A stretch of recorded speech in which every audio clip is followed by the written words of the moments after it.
অল্পতে ইমোশনাল হয়ে যাওয়া মানুষগুলো লাইফে অনেক বেশি ঠকে। ভালোবাসাতে শুধু মনে লাগে, কিন্তু তাকে টিকিয়ে রাখতে মনে জোর কিংবা সাহস লাগে।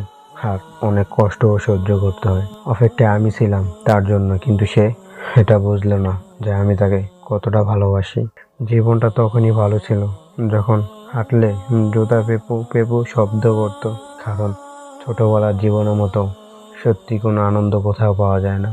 আমি অভিমান করি তুমি আমার কষ্ট বুঝবে বলে, আমি দূরে থাকি তুমি আমাকে মিস করবে বলে।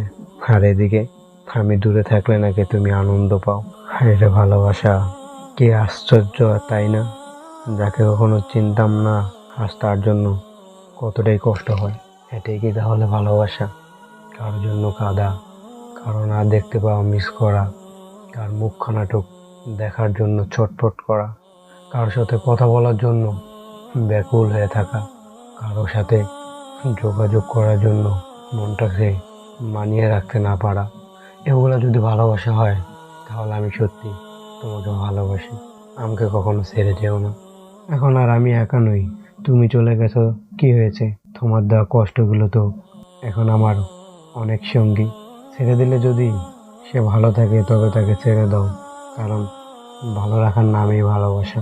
প্রতিটা স্ট্যাটাস শুধু মাত্র একটি স্ট্যাটাস না, আমার জীবনে ঘটে যাওয়া কিছু অনুভূতি। স্মৃতি নিয়ে বেঁচে থাকার চেয়েও স্বপ্ন নিয়ে বেঁচে থাকা অনেক ভালো। কারণ স্মৃতি মানুষকে কষ্ট দেয়, তিলে তিলে মানুষকে ধ্বংস করে দেয়।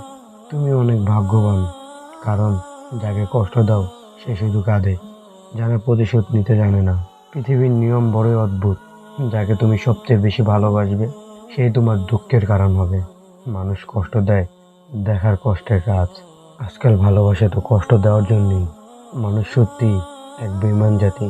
ফুলে ফুলে মধু খায়, আবার ফুলের মধু শুকিয়ে গেলে আর ফিরে নাহি চায়। এটাই হচ্ছে একটা মানুষ।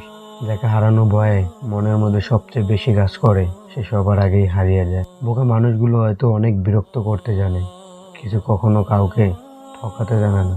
পৃথিবীর সব থেকে খারাপ মানুষটা আমি, এই জন্যই সবাই আমাকে ছেড়ে চলে যায়।